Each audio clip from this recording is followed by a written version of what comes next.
Kita doakan Pak Kapolri menyadari bahwa kewajibannya untuk membuka CCTV dan handphone ini adalah kewajiban dari pihak kepolisian.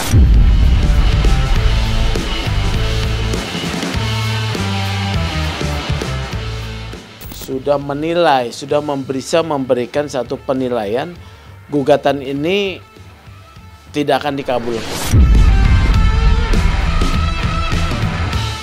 Tapi faktanya hadir Pak Kapolri. Nah, ini dari situ sudah ketahuan kan, analisanya meleset sangat jauh.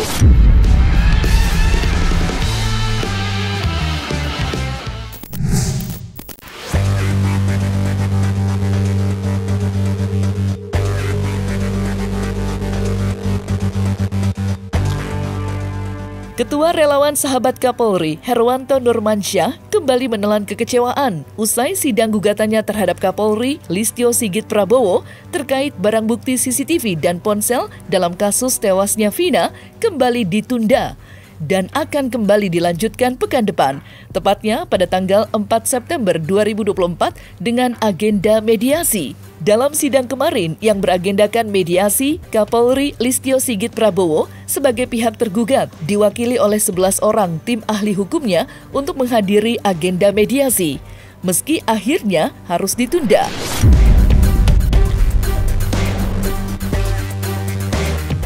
Kembali ditundanya sidang gugatan CCTV dinilai Herwanto sebagai upaya mengulur waktu, mengingat barang bukti CCTV dan ponsel milik Vina dan Eki menjadi penting untuk dijadikan materi PK yang akan diajukan 6 terpidana. Maka, seperti inilah kekesalan Herwanto karena diundurnya kembali sidang gugatan untuk ketiga kalinya.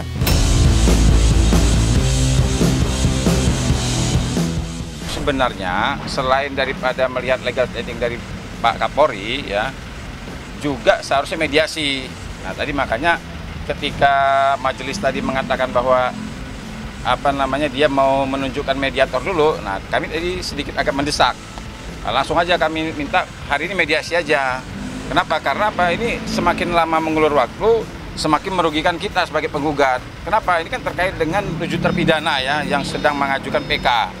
Nah, kalau seandainya ini segera cepat bisa dibuka, maka ini menguntungkan ya, bisa bahkan kami meyakini bisa memastikan membebaskan 7 terpidana. Nah, sehingga tadi kami coba mendesak majelis, cuman ternyata mereka tadi mengatakan bahwa ya sudah kita tunjuk aja dulu. Nah, tadi juga pihak dari Kapolri juga tadi sebenarnya mereka setuju juga. Nah, tadi begitu mereka sudah keluar, kemudian tadi sudah ditunjuk oleh majelis hakim mediatornya. Nah, cuma tadi ada panitera yang datang, tiba-tiba dia memberikan keterangan bahwa mediasi akan dilaksanakan tanggal 4 September, minggu depan kita mediasi. Mudah-mudahan kita doakan ya. Kita doakan Pak Kapolri menyadari bahwa kewajibannya untuk membuka CCTV dan handphone ini adalah kewajiban dari pihak kepolisian. Ya, kita kan nggak tahu kan tiba-tiba mediasi. Tadi juga majelis hakim mengatakan bahwa kalau mediasi nanti ternyata ada kesepakatan, maka langsung dibuat kesepakatan. Nah, kalau tidak, langsung aja. Bisa juga langsung dihentikan, langsung sidang berikutnya. Saya jelas tadi ya, saya lihat dengan jelas tanda tangan Pak Kapolri, Pak Listio Sigit. Terus penerima kuasanya ada 11 orang kalau tidak salah.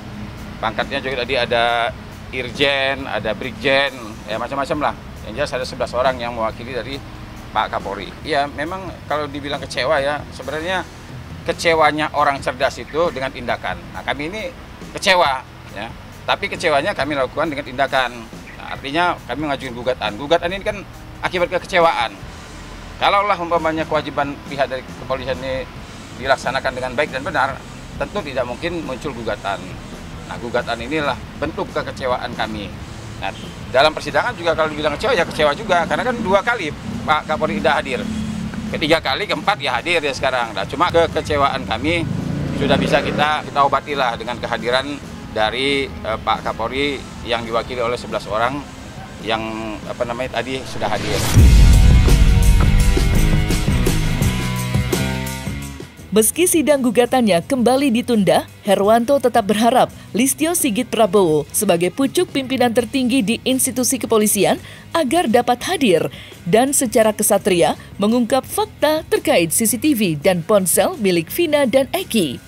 Herwanto tidak peduli meski gugatannya terhadap Kapolri dianggap salah alamat dan disebut-sebut akan ditolak, tidak membuatnya berkecil hati atas gugatan yang sudah dilayangkannya ke Pengadilan Perdata. Sebelumnya, Ketua Indonesia Police Watch, Sugeng, menyebut jika usaha Herwanto menggugat Kapolri hanya sia-sia belaka. Lantas, apa yang membuat Herwanto yakin akan memenangkan sidang gugatannya?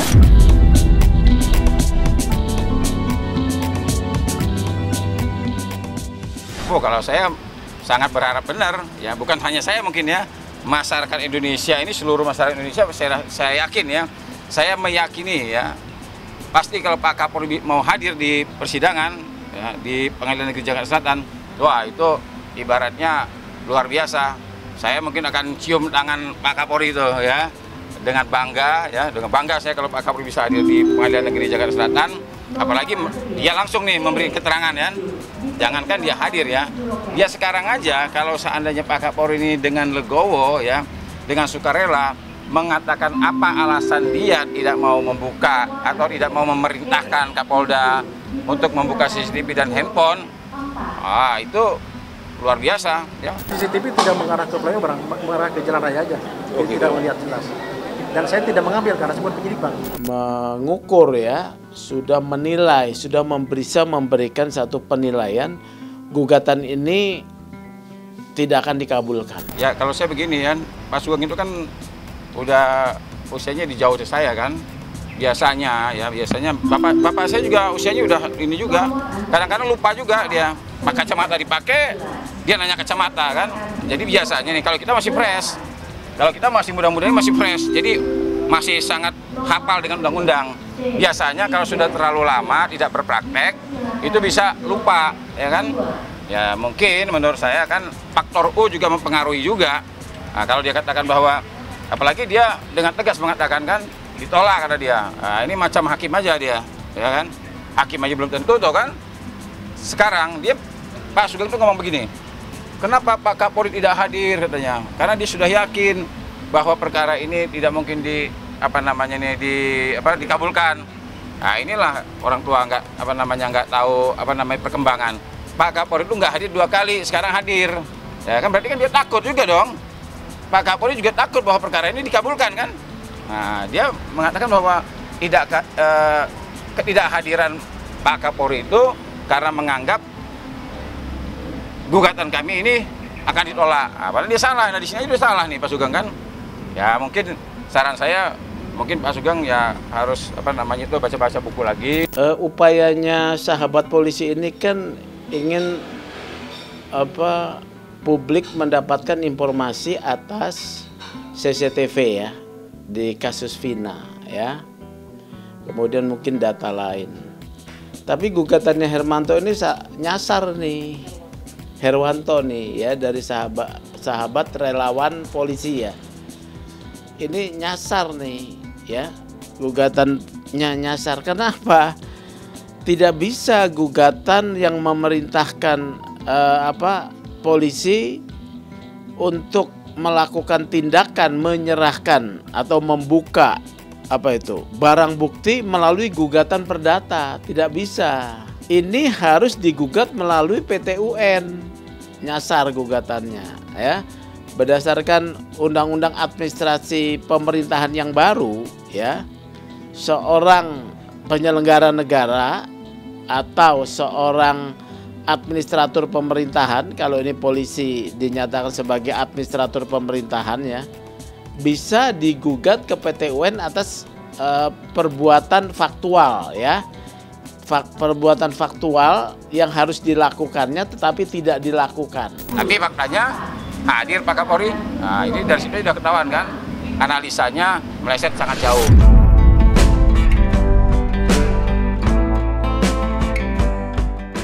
Kasus tewasnya Vina dan Eki tidak hanya menjadi sorotan dan pemberitaan nasional, tetapi juga sukses menarik perhatian media internasional yang turut memberitakan kasus tewasnya Vina yang bagi masyarakat Indonesia disinyalir banyak kejanggalan. Karena hal itulah aparat kepolisian menjadi sasaran kekecewaan masyarakat terhadap kinerja kepolisian yang kusut dalam mengusut kasus tewasnya Vina dan Eki.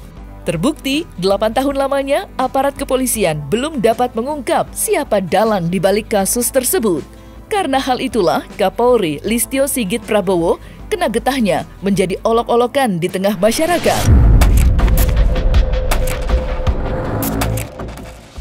Kalau di dalam undang-undang itu yang bertanggung jawab terhadap penyelenggaraan fungsi kepolisian ini adalah Kapolri. Ya, ini bicara undang-undang. Nah, bisa nggak Polda Jawa Barat kita dia bisa juga. Nah cuma kita bicaranya undang-undang lah. Karena dalam hal ini sebenarnya ya, ini kan perkara sudah bisa kita katakan sudah nasional, bahkan internasional. Karena dari luar negeri juga sudah banyak juga perhatian kan. Bahkan yang kirim pesan saya itu ya, banyak yang berkomunikasi sama saya itu bahkan dari luar negeri. Taiwan, Singapura, Malaysia.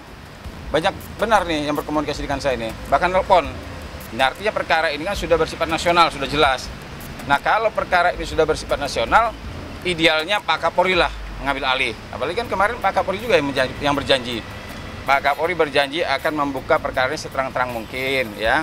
Sudah membentuk tim dari Propam, Irwasum, sudah turun ke Cirebon. Bahkan Presiden sudah angkat bicara. Nah, jadi sudah selayaknya dan sepantasnya ya gugatan kami ini kami tujukan ke Pak Kapolri. Nah, agar apa? Nah, kalau ada keterlibatan Kapolda kan Kapolri bisa menindak.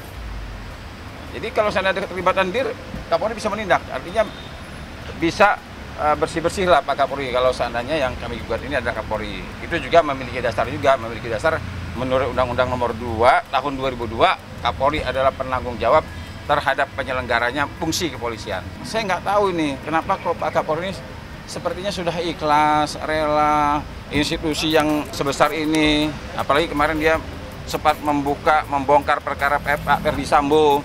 Kan luar biasa sudah bagus. Nah sekarang ini kan luar biasa dihujat kan.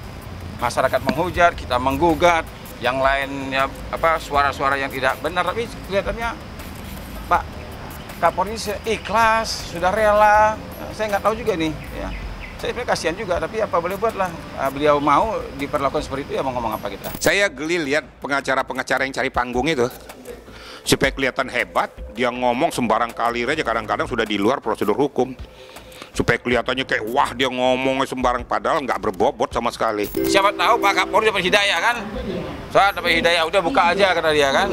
Nah, bawa nih tunjukin tuh sama Herwanto dan kawan-kawan. Nah, udah siapa tahu kan? Kita berdoa yang baik-baik aja. Mudah-mudahan Pak Kapolri diberikan kesehatan, diberikan hidayah, ya, diberikan kesadaran, ya pokoknya keselamatan semuanya. Kita doain yang baik-baik aja. Tapi kan persidangan perkara ini sendiri sudah selesai ya. Jadi barang bukti CCTV itu sendiri kepentingannya dalam kaitan kepentingan satu perkara pemeriksaan pidana. Nah, pemeriksaan pidana yang sekarang dibuka adalah beberapa perkara baru nih, yaitu laporan daripada pengacaranya adalah 7 terpidana ya, 6 ya. 6 terpidana kepada AF dan siapa itu yang sudah mengaku dia tuh Dede ya, kan dia laporan di Mabes Polri tuh. Kemudian juga laporan kepada Rudiana. Jadi barang bukti ini bisa dipakai di dalam perkara mereka ya yang dilaporkan sekarang. Jadi gugatan tersebut harus dikaitkan dengan proses perkara pidana yang sedang berjalan. Buat saya wajar-wajar saja sebagai praktisi hukum, sebagai lawyer melakukan segala upaya. Untuk apa? Untuk supaya kasus ini terang benderang.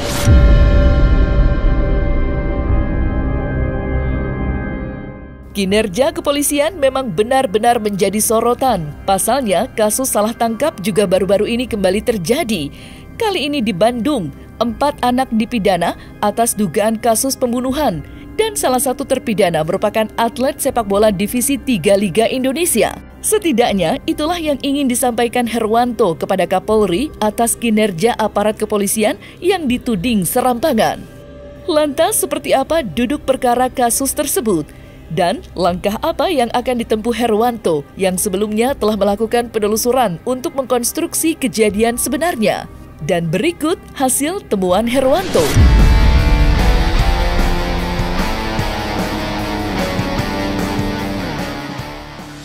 Kenal nggak sama korban yang meninggal yang jenazahnya ditemukan di sungai? Kenal. Kenal. Siapa namanya, Kang? Andri. Andri. Ya. Kapan terakhir ketemu si Andri? Sabtu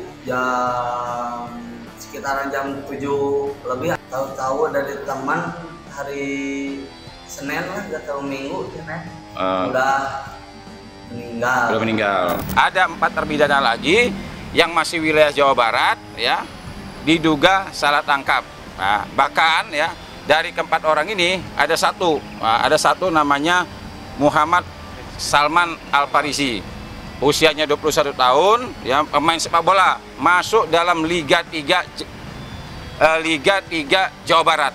Anak ini berprestasi, sekarang ada di dalam penjara di Lembaga Pemasyarakatan Jelengkong, Bandung. Nah, dia dikena hukuman 7 tahun. Padahal ya, nih saya jelasin nih, padahal dia dituduh melakukan penganiayaan mengakibatkan orang mati, meninggal. Hari Jumat, malam Sabtu. Malam minggunya, si orang yang dikatakan yang dianiaya mati sama dia ini, malam minggunya tuh ada ketemu sama tukang parkir. Nah, tukang parkir sudah saya wawancarai. Dia bilang, saya tanya sama dia, kamu kenal nggak sama yang meninggal ini? Tahu, namanya Andri. Saya pikir dia salah.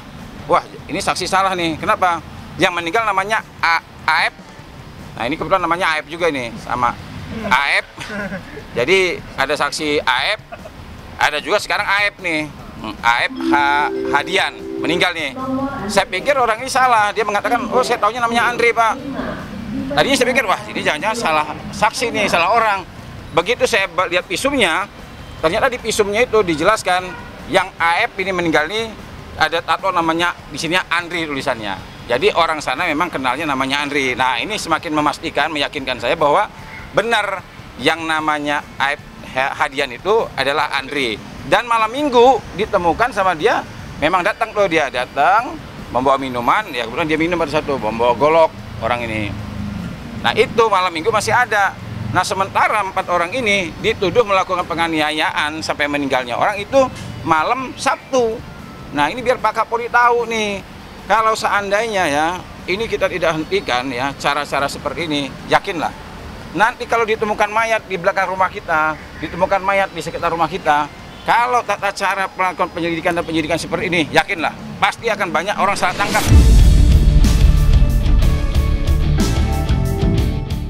Nah, selesai sudah Cumi Lovers, saksikan terus Cumi Camp In Depth, kabar lengkap, mendalam, dan akurat dari narasumber terpercaya. Dan jangan lupa untuk like, subscribe, dan juga share channel YouTube Cumi Cumi.